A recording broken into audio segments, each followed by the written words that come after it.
goal kicker, Taylor Walker, with a welcome off. Here's Rosselli. Rosselli kicks the goal. Handball to the excitement machine, McLeod. Left foot goal. Oh, don't tell me. He's a superstar. Don't tell me. Oh! He's yet to kick an AFL goal. Oh, the velvet curtain. Walker, oh, he's a colossus. He's kicked 5. He's been a handful. He's been the difference. To cover himself in glory. He's coming back. And got there. Welcome to this week's episode of the Proper Crows podcast. Thanks so much for listening, whether you're on Spotify, Apple Podcasts, or YouTube at the moment. We appreciate your support greatly. Today we'll be running through the round 18 win against the Dogs from yesterday, some general news, and the SANFL loss to Sturt, and of course much, much more. And just a preface to this episode before we do get going, Dill and I are not in the greatest of ways after a big Saturday afternoon. So if the brain isn't ticking as fast as normal and the words just are a bit slurred, we apologise in advance. On that, Dill, how you going? Good, mate. Good. Pretty knackered after yesterday. It was a big day for your birthday, but no, it's good to see the Crows win, and we can get through this because I'm actually laying down in bed as we record this. So something a bit different, bit of a different setup for me. But no, it was a good win yesterday. Yeah, absolutely. And apologies to anyone from Shotgun Willies who might be listening who had to see me in the state I was in laying on the bathroom floor yesterday. But it's all right. We're here today. The Crows won. It's all good. What was the score yesterday, mate? Yesterday, Crows kicked 16-13, 109 to the Dogs, 15-8, 98. We had a Thilthorpe kick 6, Fogg and Tex with 3, Dawson 2, and then Rankin, Curtin, and Cumming all with singles. So good to see that 3-headed monster really come to play in a big game. Yep, absolutely. Kane Corns coping massively. David King with a smile on his face, I'm sure, after their segment on Friday afternoon. That was interesting to listen to after watching us play the way we play. Of course, into the side came Miller, Cook and Jones, and out went Rash, Murph and Smith. Smith somewhat controversially, which isn't something I thought I'd be saying in 2025, but I think we needed Miller back in the side, so it was a logical change for me. Cook was very deserving of his spot after his SANFL form, but obviously, unfortunately, copped a concussion, so he's probably going to roll straight back out. And Chase Jones, I thought he was all right. Yeah, no, he came on and he played a role. Bit of a redemption arc, I think, we're going to see from Chase. So no, he was good when he came on. There's a couple people out there that still have it out for him, which I just don't understand why you're actively wanting someone to play not well, but it is what it is. And I think it was a little bit unlucky on Cook as well to get knocked in the head because the way that he was using the ball in that second quarter was just ridiculous. Like he was really showing that he is up to AFL level and AFL standards. So a little bit disappointing. Yeah, big time. I thought he was playing very, very well. And obviously, we'll now have to miss the 2 weeks in concussion protocol, but hopefully that spot's still there from him on the, when he's back in a couple of weeks. But definitely showed his potential and what he can do if given the chance. So that was really good of him. Let's kick it off. It was a great game of footy as a whole, to be perfectly honest. It was a real finals type game of footy, free-flowing, open, high-scoring, end-to-end sort of stuff. And we just got on top of the Dogs really in that, mainly in the second and third quarter, and were able to hold the lead. Did get a bit closer than I would have liked a bit later on in the game, but the game was pretty much dead by that stage, so it was all right. Yeah, no, it was a very good game of football. Mum was sitting there yesterday. We were saying it to each other, like, this has been a very high standard of football. It got a little bit too close towards the end there. We'll get a little bit stressed. It would have been nice to, sort of hold that 5-goal lead. But nah, I thought we played really well yesterday. It was a bit of a slow start. I didn't really have too much confidence with that first 5 minutes because there was a few little silly mistakes that went on early. I think like Laird pulled out of a couple of tackles. Rob had a bit of a moment in the back 50, and I was like, oh no, here we go. But no, we recovered well from a slow start, and it was good to see. Yeah, no, 100%. And I think it was, as I said, real finals type game of footy. Will be good preparation for us going into this latter part of the year, and some big games, even in the regular season, still coming up. So we'll certainly build off of this result, I'm sure. Let's start off in terms of individual players. Riley Thilthorpe, and I've got here Riley Thilthorpe over Sam Darcy, and it isn't close. Just a quick note from Dom saying Darcy versus Thilthorpe is going to be theatre for years to come. Nothing serious meant by the tweet. Just sick of the Darcy meat riding as shown by the AFL posting the goal he kicked in the last versus Thilth's crumbing goal. At least try and hide the bias. He was incredible yesterday. I mean, we sort of thought it was coming given the tall defenders of the Dogs, but he just, everything that came his way he was taking. Obviously kicked the 6 snags. I think he had 17 touches. Was good up in the ruck when he got the chance in there as well. And he was doing everything. He's going to be an incredible player for a long, long time. Yeah, he's really found his form the last couple of weeks, and yesterday it was great. You know, that fourth quarter, he kicked 4 goals there. He really, really came out to play, and he even took one on top of Darcy on his head. So that was good to see, because I am also very sick of the Sam Darcy Victorian media meat riding. It's just getting to a point where it's just like, fuck's sake, man, come on. Like, Thilthorpe kicked 6 yesterday, and they were still posting about Darcy. It's just. Yep. It's just ridiculous. Like, I understand that he's that he's a good player, and haven't really seen anyone at his size do what he can do. But I think it needs to stop. I think it's Look, Thilthorpe beat him in the rock when he played him in the rock. He beat him around the ground. He's an absolute freak, Riley Thilthorpe, and I think he's going to be the best forward in the comp in 1 or 2 years' time. Yeah, nah, absolutely. He's just got that size in him. He's just a beast. Plain and simply, you can't match up with him. Him and Darcy are very similar in the sense that they're both massive units and they're both very hard to match up on. But yeah, like Dom said, it's going to be absolute theatre for the next 10, 15 years with them both playing. So strap in. It's going to be elite. Speaking of elite for the next 10 to 15 years, Dan Curtin, he was very, very good again yesterday. I think he had 26 touches, kicked a goal, 7 marks, I think. Yep. Was doing it all again yesterday and really pushing his case for the Rising Star. I think he's moved into $4 second favourite. Yep. He's $4 going out. So he's putting together a month of football, that's for sure. He had a bit of a quiet game last week, but certainly back this week, and he loves a game over in Melbourne, that's for sure. Oh, he's a freak of nature. We should be calling him the unicorn, not Sam Darcy, because this kid is 197, moves like a 185 centimetre inside midfielder. He's impossible to tackle. You cannot beat him in the air. His decision making is elite. Oh, just the start to his game as well. Like, he had I think he had 6 touches in the first quarter.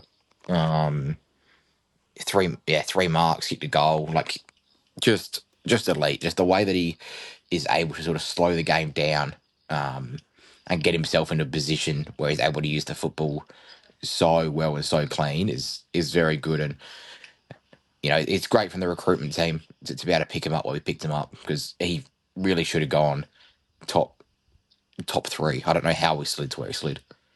Yeah, no, absolutely. And even to get him to sign a contract for another couple of years as well at this stage of his career was nice, and locked him in for another 4 years at least of this. So very, very happy to have him just rolling along the way that he is. Speaking of just rolling along, Jordan Dawson just keeps on getting better. 2 snags yesterday for him, 27 touches. Another bloke who was just doing it all, really. I think that goal from 55 that he kicked just off a couple of steps was just incredible. And that's just sort of just what he does, really. You're not really surprised when he does things like that, because he's just that damn good that he can just do it. But he's an incredible player, Geordie Dawson.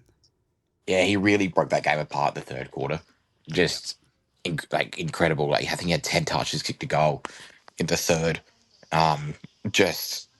He's so good.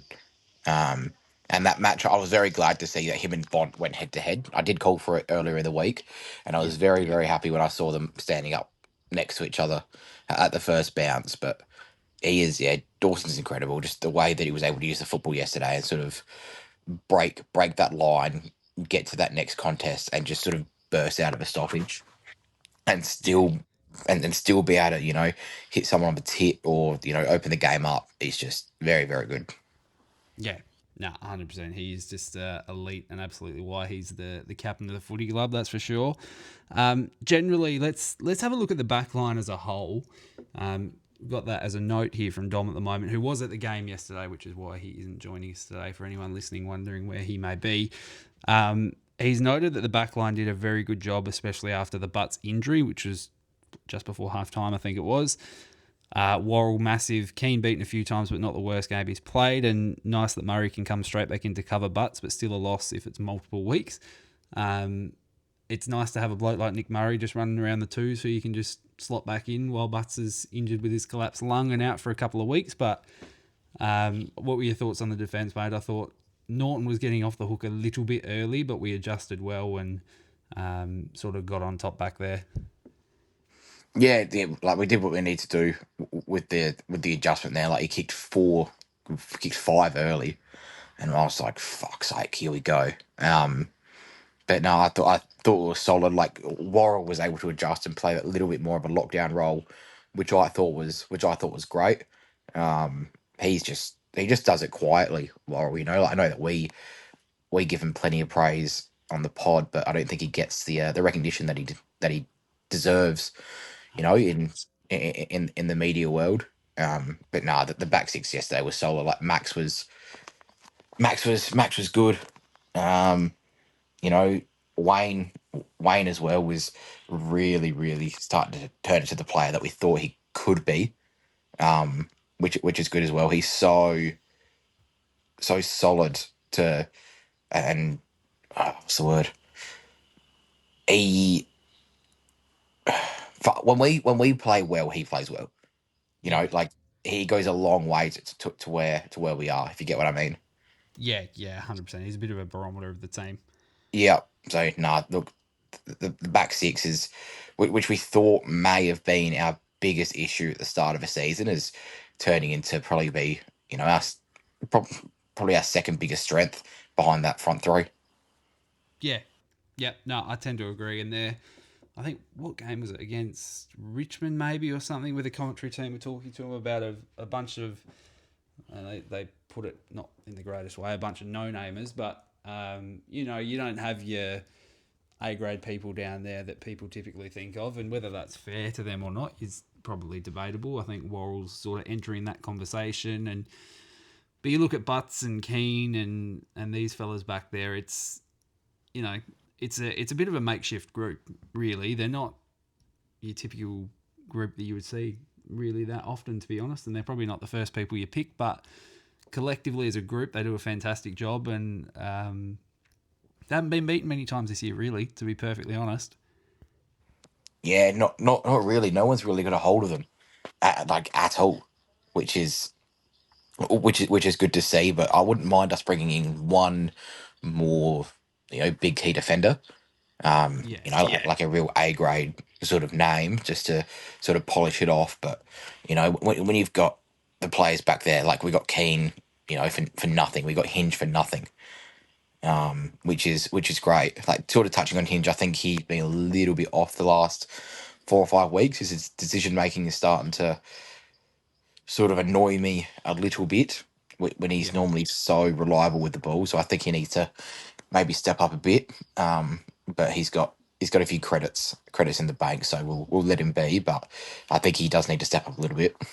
Yeah, no, I tend to agree. I think like you said, his decision making's probably been a little bit off of late, but it's not to an alarming stage at this point in time. It's and the players around him are probably doing enough that we can cover that a bit. And you've got your Miller, who plays a pretty similar role and can be that dashing halfback as well, so we can cover that a little bit too. So would like to see him playing a little bit better, but at the same time, there's no alarm bells going off or anything like that. We'll move on to Jakey Saligo, who had another really, really good game yesterday and probably his second really solid game in a row.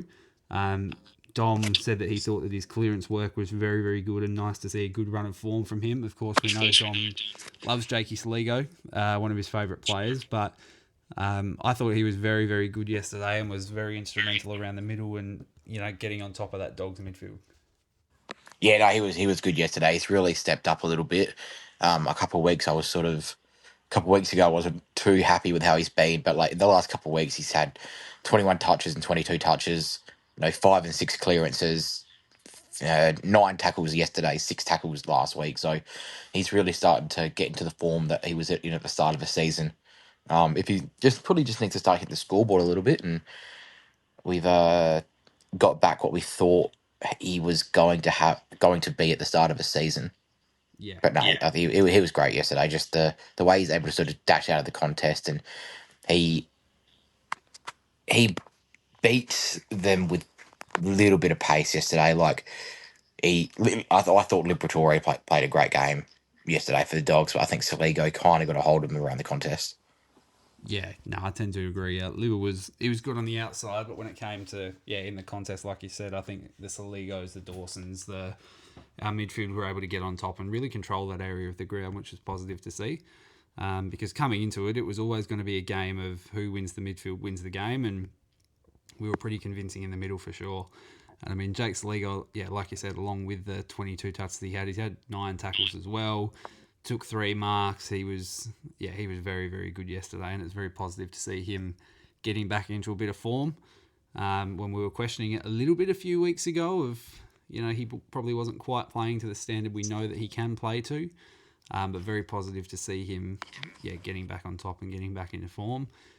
Another man, let's give him his flowers. You're a known Rob lover. Yep. He took Tim English to school yesterday. 42 hitouts to 27. He had 11 hitouts to advantage, and was just absolutely instrumental in us getting on top and winning that midfield battle that we were talking about.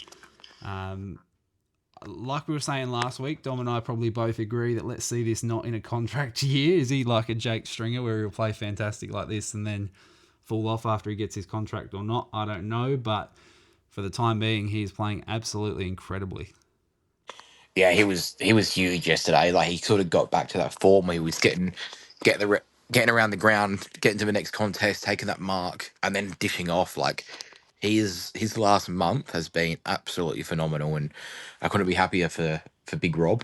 But look, if he does go, I'm not gonna say I'll be super disappointed, but if he can play like this at another club, if we give away like a first round draft pick for Sammy Draper, I'm not going to be very happy. But he absolutely monstered Tim English around the ground yesterday. The 42 hit outs, and he actually used them to the midfield's advantage, which you really saw yesterday. He gave us first choice. No, I thought Big Rob was pretty good yesterday, and he was taking English out of the contest. He was sort of pushing forward a little bit. I'm not sure if you sort of noticed that, but I seemed to find he was, really resting in that forward 50 a lot and taking Tim out of that down the line mark. Yeah, no, absolutely. I did keep a bit of an eye on that. And what did he have yesterday? He took himself 8 marks as well, which is pretty good. And then he's had 6 tackles too on top of that too. He was just doing everything. Yeah. I mean, English is a bit of a string bean, so Rob's big body should have been able to get on top, but the hit out's just the real key for me. And then just dragging him around the ground. English is a very athletic ruck, but Rob was able to pull him around the ground. And let's have a look. How many marks did English take? English took 7 marks himself as well, so he had a pretty decent game, but they weren't particularly influential, I wouldn't have thought. And Rob was just on top, so hopefully he keeps this form going on. He's got a big challenge this week in big Jared Witts up there from the Suns, but he's putting in a good body of work here for sure. Yeah. No, he's got a big couple of weeks coming up with Witsy, who's such a hard contest, but then he should dominate in the showdown. Then he's got Darcy Cameron, so that's Lloyd Meek and then Darcy Cameron. I think. Yeah. I think that's the run home. And Eagles game between the Hawks and the Pies, I think. So Bailey Williams. Oh yeah, he'll murder him. But yeah, he's got a big 6 weeks ahead, and probably playing for a bit of money, I think, on the table for another club. Yeah. Seems to be that way, unfortunately. We'll see what we do. I think my opinion on Rob, if we are to lose him, it's an if we're getting in Rowan Marshall. If we're not getting in Rowan Marshall, then I don't want to see him go. And I'm happy to Yeah. give him the 3 years that he wants. But, if Rowan Marshall's coming in, I'm happy to look at that and say, okay, that's probably an improvement for us. And let's do the deal. But if we can't get Rowan Marshall in, then let's keep Rob around, give him that 3 years and just hold him around on the list, I think. Yeah, 100%. Yeah. Next point we'll touch on, we've got Zach Taylor was a little bit quiet. I mean, it was nice early. Him and probably Isaac Cumming were two who were very good early, but maybe fell off a little bit as the game went on. Isaac Cumming, 14, a goal, took a few marks. He was pretty good. And then Zach Taylor only had the 7 touches, took a mark, a couple of tackles. So he wasn't particularly damaging, but thought he was okay early and sort of fell out of the game a little bit. But with Cook going out, he's probably safe for another week, to be perfectly honest. Yeah, look, I think he would have been in a little bit of trouble if Cook wasn't out. I think that would have been maybe Chase Jones coming to the 22. Maybe Zach Taylor goes to a vest or someone else comes in for him. But yeah, he's been pretty quiet the last few weeks, and I was a big Zach Taylor fan when we drafted him. I couldn't believe that he slid to pick 40, I think it was. Something like that, yeah. But yeah, it was good. It was not good. Sorry, I just saw your message pop through.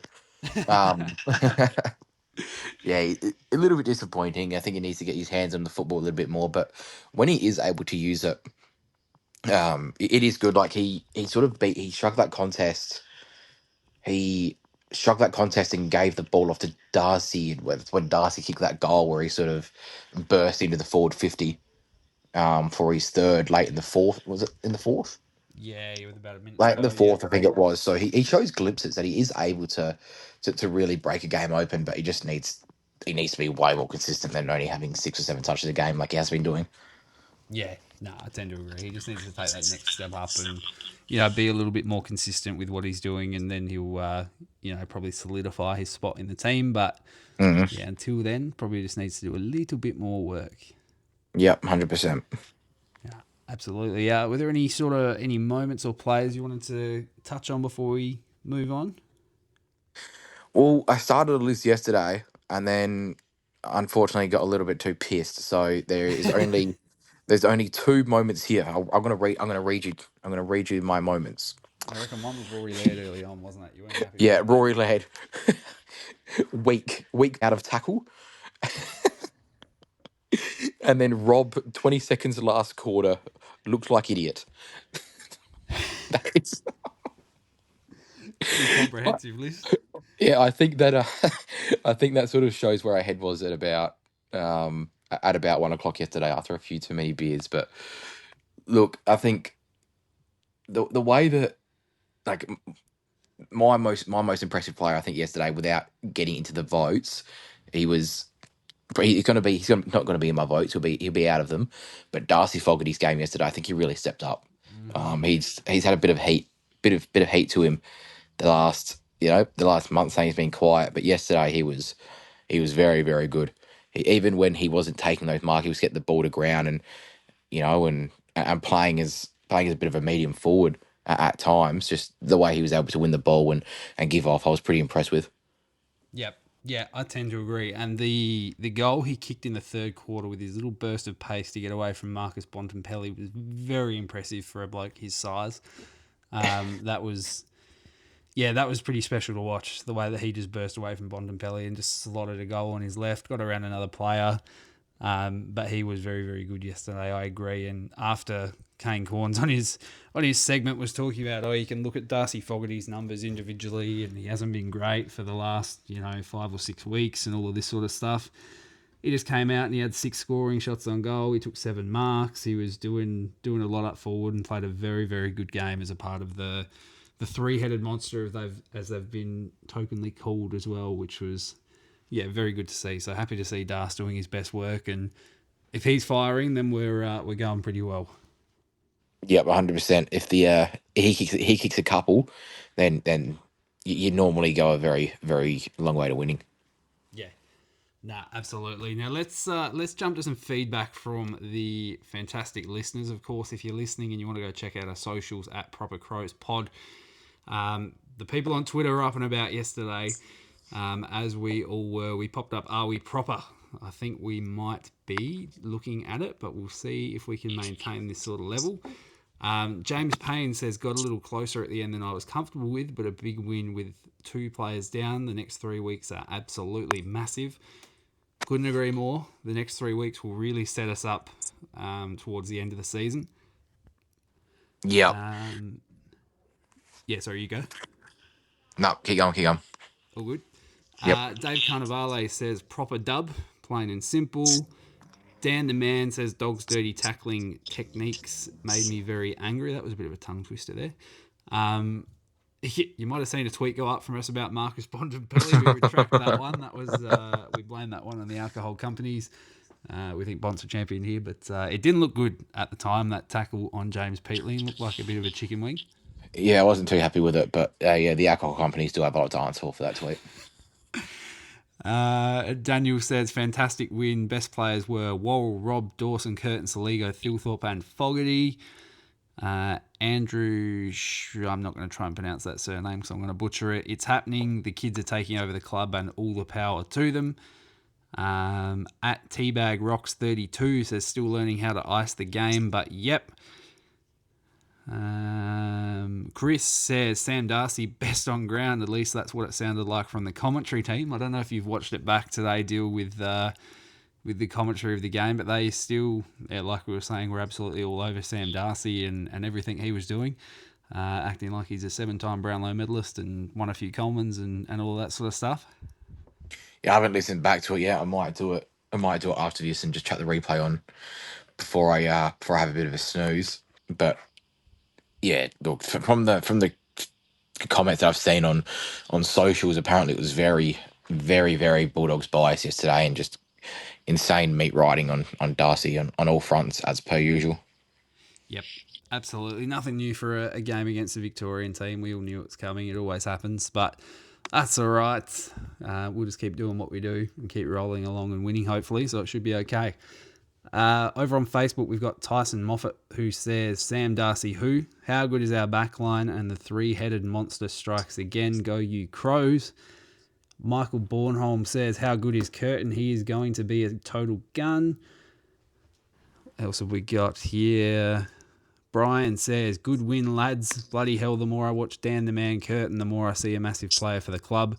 You'd think he's played 150 games, not 27, and then the beast looking good for a few more years now. Absolutely. And Tim said, gutsy win, well done, boys. So pretty comprehensive. Pretty similar opinion from most of the people commenting at the moment. So it was just good to see.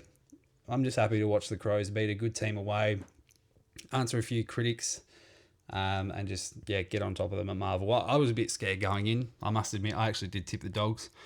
I thought being at Marvel they might be able to run over us a bit, but Coward. Yeah, yep, slower.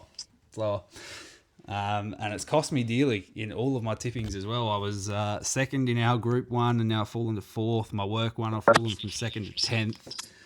So Oh, wow. It's not a good time. Well, I've only got one tip this week, so. Yeah, me too. It's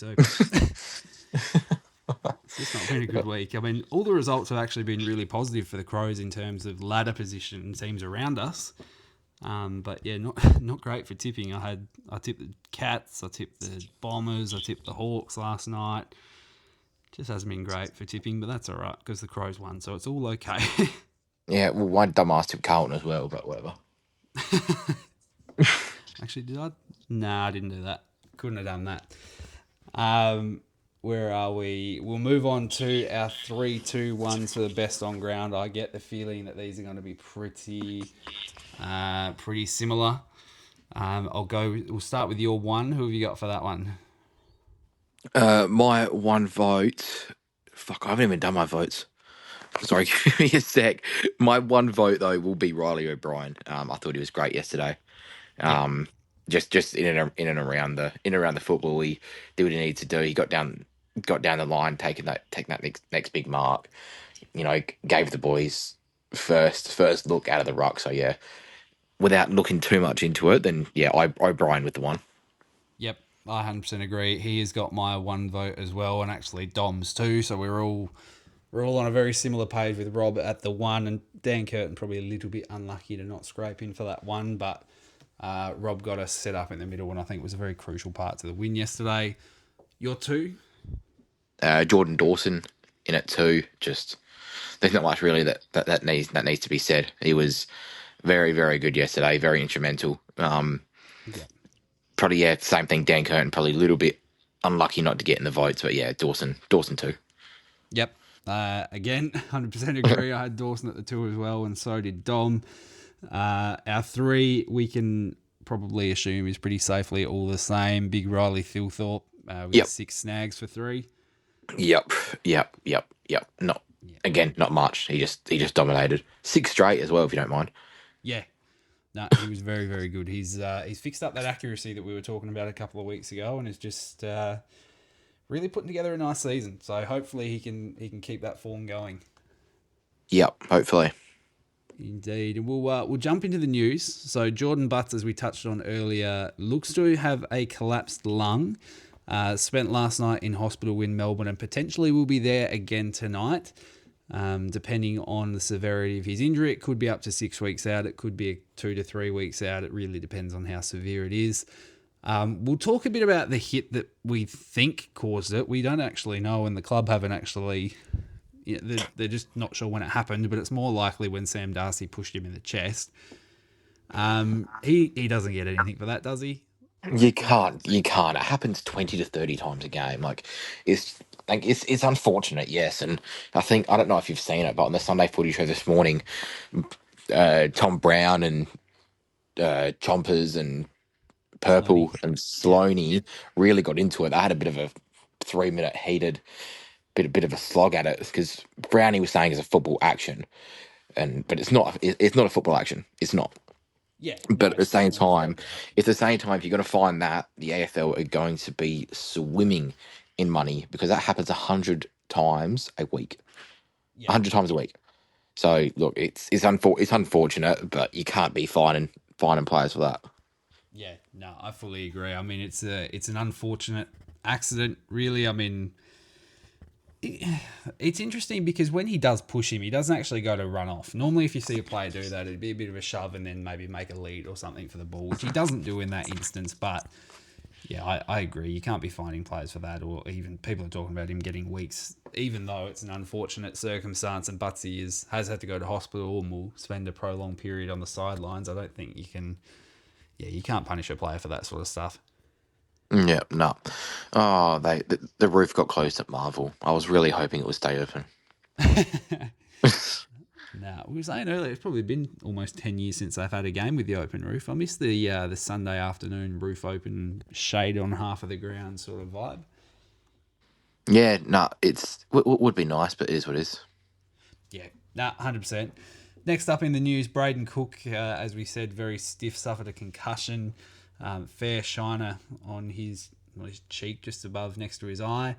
There's a photo that Michael Wilson, the AFL photographer, put out earlier this morning, and he's blown up face, that's for sure. But he's very, very unlucky. He was playing very well, and has obviously waited a long time to get his crack at the AFL side this year, and pretty cruel that he'll be straight back out on the sidelines for another couple of weeks at least. Yep. It's unfortunate because he was playing very well. Indeed. And the last bit of news from the injury reports the other day is Matt Crouch is 1 week off returning. So he should be back to training this week, judging by that. So it'll be good to see Crouchy come back. And an interesting point that Dom raised as well is Sam Berry's been a little bit quiet for the last couple of weeks. So is that going to be a Crouch comes straight back in for Berry? I know we're probably of a similar... No.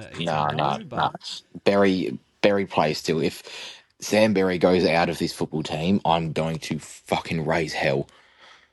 Look, yeah, I won't be very happy if they drop Berry. I think Chase Jones honestly goes out if he comes back in a couple of weeks. I think that's a pretty obvious one. Yeah. No, I tend to agree at this stage. Or Zach Taylor. Yeah. He's probably plays a little bit more forward than what Crouch would do. I wouldn't want him playing like Well, Sam Berry will just go forward then. I think they just rotate. Yeah.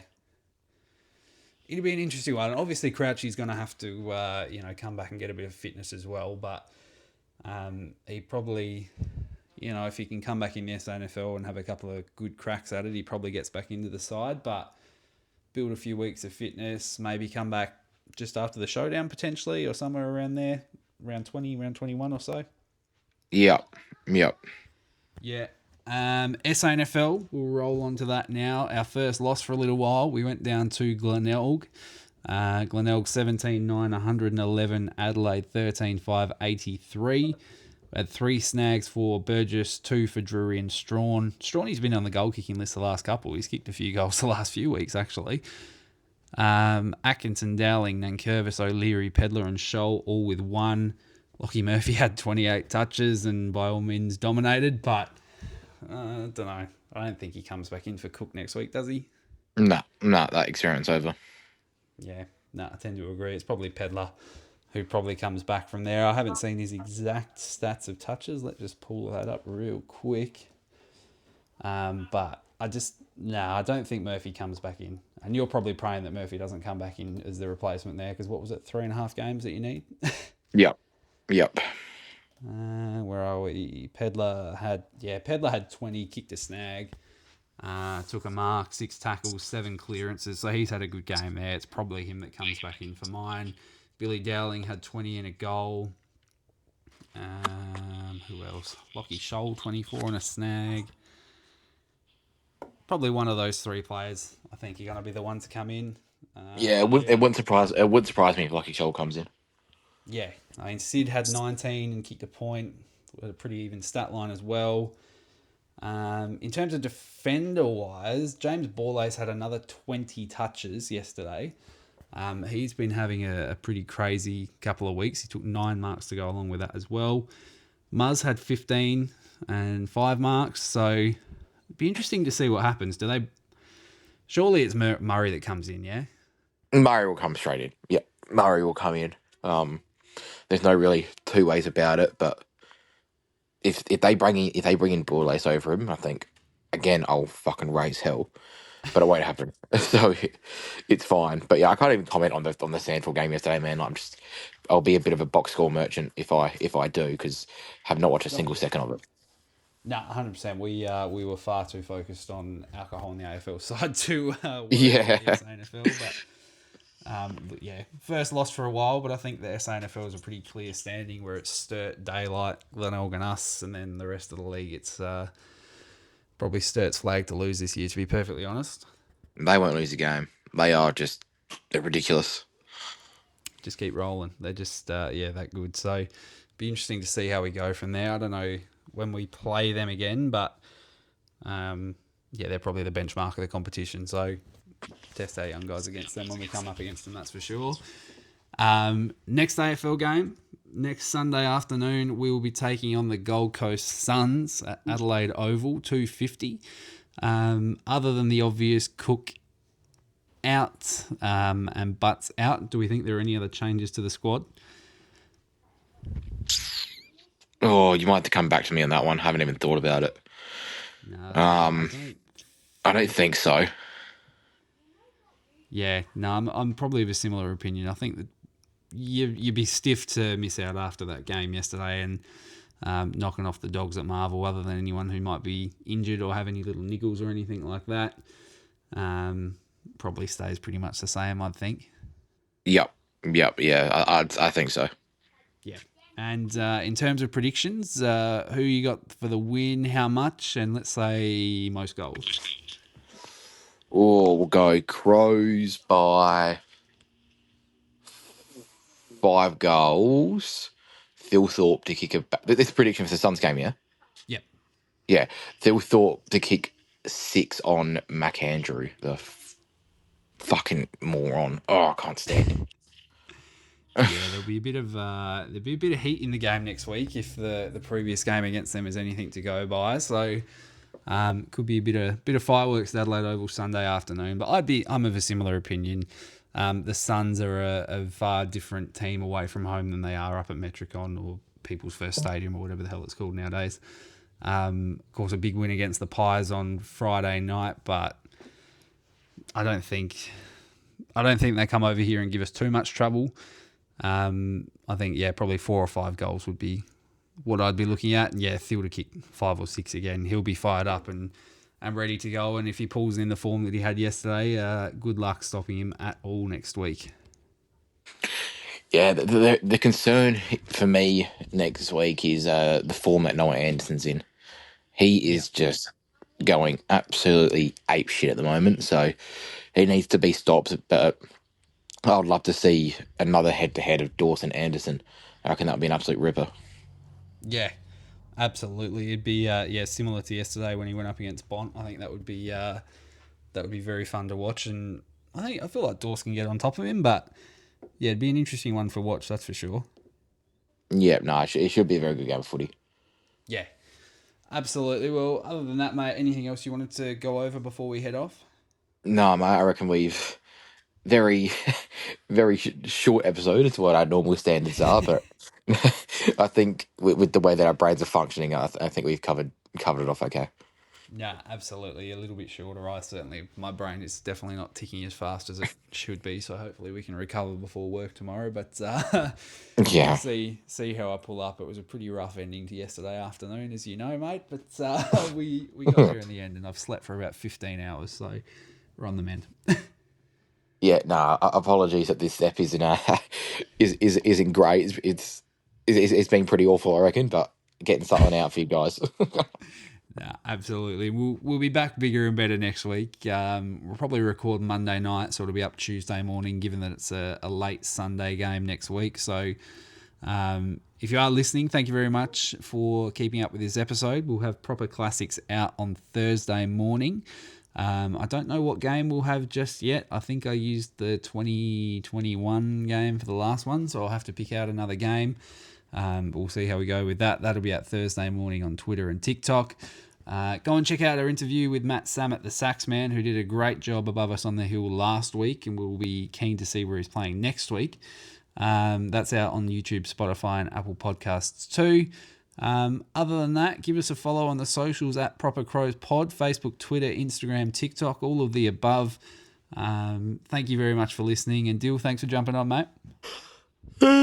Shit, no worries, mate. Fuck, I think that fucking sums up where I'm sitting at the moment. That sums it up perfectly. Yeah, nah. It's going to be a pretty big build up this week into the footy, so it's a shame that it's on Sunday afternoon because this could easily be a Friday night blockbuster, but it is what it is. So, no, I'm looking forward to it. Yeah, absolutely. I mean, on that as well, that's the one other thing that I'll touch on before we do head off. The game yesterday being a 12:50 Saturday afternoon game would have made sense if it was in Ballarat, but we had the location changed before the floating fixture came out. So why the fuck are we playing at 12:50 against the Dogs at Marvel? That could have been a Friday night, could have been Saturday night, could have been a bumper game anytime. It could have been last night, like on the Saturday night, instead of the fucking nonsense that Richmond and Essendon served up. My lord. Yeah. What the fuck was that? Yeah, that was. I'm not going to pretend like I watched it, but I've seen the scores. Don't you're not missing anything, brother. Yeah. It was awful viewing, but that's just Andrew Dillon and Laura Kane having no idea. But it is what it is. Pretty much. Yep. Well, other than that, we'll head off now. Thanks for jumping on, mate. No worries. Catch you, mate. Go the Crows. Mate. Go Crows. Ring the bell! Ring the bell! The bell in the city of Kansas! Stand up like Matthew Nicks and rule like you never have before! Jarman again, round the body, that'll do.